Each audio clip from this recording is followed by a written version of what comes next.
We're 12 races and therefore halfway through the 2025 Formula One season, and I think it's time to rank all 21 drivers that have taken part in the season so far. Drivers will be ranked based on their best performances, their points tally throughout the year, and the expectations that was on them prior to the beginning of the season. As is a criticism with all driver rankings, sometimes recency bias and the car's performance can impact where they fall on these rankings. With that being said, let's get into it, and let me know in the comments below where you think drivers should have been placed. In 21st, I have Australian rookie Jack Doohan. There's no real other spot for Doohan to go on this list, unfortunately. Fired just 6 races into the season, Doohan was replaced by Franco Colapinto. The Australian from the Gold Coast did manage a 13th at China, although that was a race with 3 disqualifications and a DNF from Fernando Alonso. There is pressure mounting on Franco Colapinto, but it's unlikely to see Doohan return to that seat this season, and unfortunately he will remain pointless throughout the 2025 season. In 20th, I've gone for the man that replaced Jack Doohan, and that's Franco Colapinto. Yes, 2 Alpines so low on this list shows just how much Flavio Briatore and Alpine themselves have struggled to find someone to partner Pierre Gasly in that second seat. Colapinto's season high was 13th, and he's done that twice this season, although obviously he remains pointless, and pressure is beginning to mount if he can keep his seat for the rest of the season. Self-inflicted issues such as burning his clutch, Barcelona and Silverstone has only intensified rumours that Mercedes reserve driver Valtteri Bottas could rejoin the Formula One grid at Colapinto's expense. If Colapinto is going to remain in the sport for the rest of the season, he's going to need to score points, and he's going to need to do it very soon. In 19th, I was weighing up between 2 drivers, but I've elected to go for Liam Lawson. Lawson's rankings took a big hit when he was dropped to Racing Bulls after the Japanese Grand Prix. His time at Red Bull Racing saw him qualify last twice and only qualify as high as 18th for the Australian Grand Prix. Lawson, once demoted, has been convincingly beat by his rookie teammate Isaac Hadjar, losing the head-to-head in Grand Prix 8-2. Lawson's form has improved as the season's gone on, and he scored points in Monaco and Austria, although his seat is far from safe in 2026 as Arvid Lindblad looks to take one of those Racing Bull seats going into the following season. It should come as no surprise to who has finished 18th in the rankings, and that's Red Bull's Yuki Tsunoda. Tsunoda was on the other side and was promoted to Red Bull Racing after scoring points in the China Sprint for Racing Bulls. 6th in the Miami Sprint is the best result that Tsunoda's managed for Red Bull, and whilst he has scored points compared to Lawson's limited opportunities in the seat, the pressure remains on the young Japanese driver. Tsunoda's form has taken a dive in the last 5 rounds and he's gone pointless, but new team principal Lauren Mekies is likely to keep him around till at least the end of the season, as he's seen what Tsunoda can do for the junior team. This is where the predictions open up a bit, and in 17th I've gone for Sauber rookie Gabriel Bortoleto. Bortoleto came into the season with no Formula One experience, and unlike experienced and hyped drivers such as Kimi Antonelli and Oliver Bearman, was really not rated very highly or expected to make an impact for a team that finished last in the Constructors last season. I think the Brazilian driver has been credible, and since the Spanish GP upgrades for Sauber that have seen them charge towards the front of the midfield, Bortoleto was finally rewarded, finishing 8th and scoring his first Formula One points in Austria. 16th is fellow rookie Oliver Bearman. A bit like Haas, Bearman's season has started strongly, but tailed off as Haas has failed to keep up with the likes of Racing Bulls, Sauber and Williams. 8th in China was a credible result, and he backed it up to show remarkable consistency by scoring points in Japan and Bahrain. But since then, Bearman has gone pointless for the rest of the season. Points should have been on offer at his home race if he hadn't crashed under red flag conditions during practice on the entry to the pit lane. His grid position of 8th was taken away from him, and he had the pace during the race to maximise and get a massive result for Haas. If Bearman can tidy up the mistakes, he's got a promising future in the sport. 15th is the hardest man to place on these rankings, and that's Lance Stroll. Stroll has been somewhat of a wet weather specialist this season, scoring big points in both Australia and Silverstone. Other credible results for Stroll includes 5th in the sprint in Miami and points in China after 3 disqualifications. Poor races between Bahrain and Canada saw him only finish as high as 15th, and as we've seen in so many previous seasons, Stroll's issue continues to be consistency. I can't see Stroll moving up these rankings as the season progresses, with his teammate Fernando Alonso scoring much more consistent points for the team and doing a more valuable job for Aston Martin. In 14th, and much lower than I expected in these rankings, it's Carlos Sainz. The new Williams driver has only had a season best finish of 8th and scored points on 5 of the 12 occasions so far. Sainz has struggled to get to grips the same way Alex Albon has to that Williams, although he is new to both the Mercedes power unit and the Williams team. The Spaniard will be hoping DNFs such in Australia and Bahrain don't become a constant theme, as has been the worry for Williams throughout the middle part of the season. If Williams can re-establish themselves at the top of the midfield, Sainz will be looking to score many more points in the second half of the season. but for now, he's 14th in the rankings. 13th is Esteban Ocon, and he's been a bit underrated for Haas this season. His season can be best described as sporadic, but that's how the Haas car has performed this year. 5th in China was a big points haul considering the disqualifications that were applied, and Ocon was one of the biggest beneficiaries of that.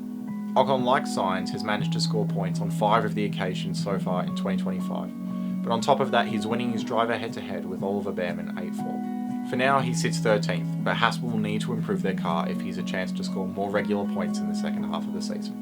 12th marks a point on this list, as from here every midfield driver has really impressed me so far this season. And the first of those is Fernando Alonso. I was worried during the first 6 races of the season that the 43-year-old had finally lost his touch. Instead, Alonso's season could be summed up as unlucky. He suffered DNFs in Australia, China and Monaco. His first points came at home in Spain, and since then he's been on a 4-race point scoring streak, including 2 7th places. In 4 races, he's nearly caught his teammate in the championship, and is leading the driver head-to-head with Stroll 7-4 in Grand Prix. 11th belongs to Pierre Gasly, and that should be a credit to him that he's this high in the rankings considering how bad his 2 teammates have been this season.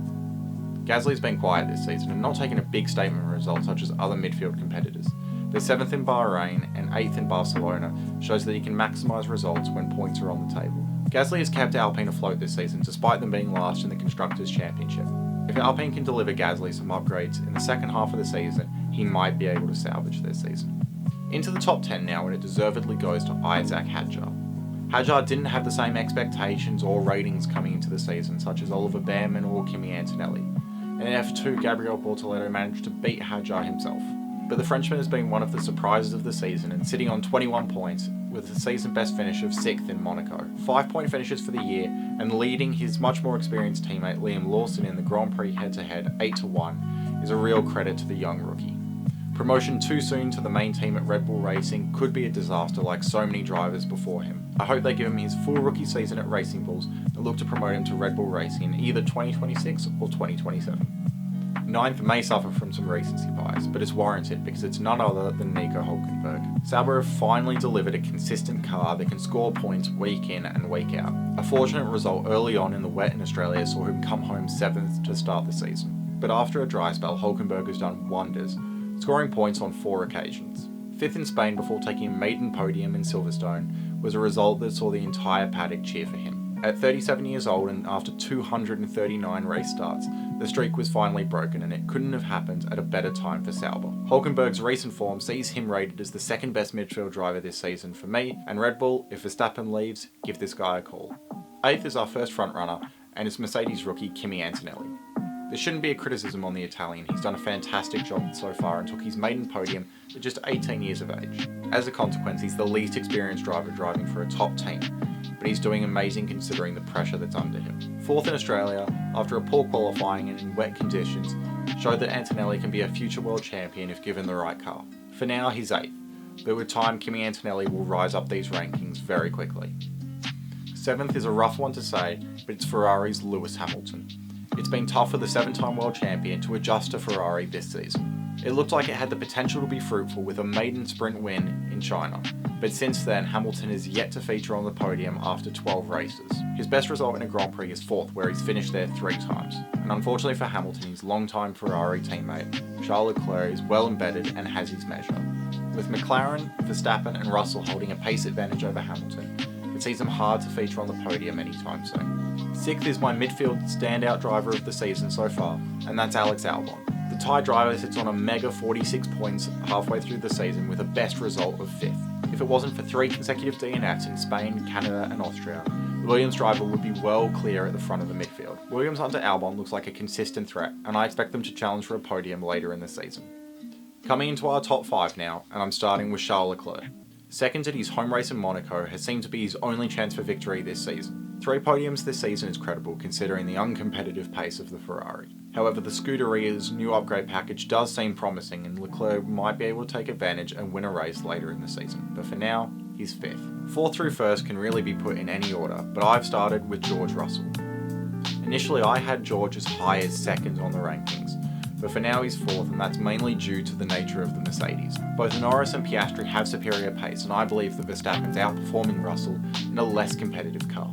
Russell's been fantastic this season though, and well deserved a contract extension if that is to come to pass. Russell claims victory in Canada this season, which is his best result in Mercedes-friendly conditions. Russell on his day can win any race and is starting to firm as a championship competitor if Mercedes can give him a car capable of fighting across the season for a world championship in 2026. Our top 3 starts with Lando Norris, and this is probably a position or 2 lower than most of you had him in the driver rankings. Lando I actually initially had 4th, but after strong performances in Austria and Silverstone where he secured back-to-back wins without mistakes, I've promoted him up to 3rd. His early season wobbles, which went as late as Spain and Canada, seem to have settled down for now. But qualifying mistakes remain his biggest issue, and his failure to start at the front has cost him more points than anyone else this season. In my opinion, on raw pace, he should be leading this championship, and for that reason and his inability to maximise results, Lando Norris sits 3rd. Second is reigning world champion Max Verstappen, and if this was a list based on raw pace, Verstappen would surely be number 1. Max has won 2 races this season in a car that shouldn't be anywhere near the front, and that's what has put him so high in these rankings. The reason he's not first, however, is self-destructive moments, like in Spain when he crashed into the side of George Russell, costing himself valuable points. If it wasn't for these type of incidents and moments, he'd be well in the championship fight. Max may be weighing up a move elsewhere for 2026, and if he finds himself back in the best car, I'd be very, very scared. And in my number 1 spot is Oscar Piastri. The Australian's taken more wins than anyone else this season with 5. He's also taken the biggest step in season-to-season performance, and now in just his 3rd season is battling for a championship. Mistakes in Australia and Silverstone made me hesitate to put him a clear number 1, but across the season his consistency may prove to be his biggest strength. He's made less mistakes than Norris and has the edge in qualifying currently, and for that reason I have the championship leader topping the rankings. That's my rankings. Let me know what you think in the comments below and who you'd have leading the rankings coming into the summer break. These next 2 races could be pivotal, and I can't wait to see who comes out on top. Cheers for watching, and if you like what you see, please subscribe.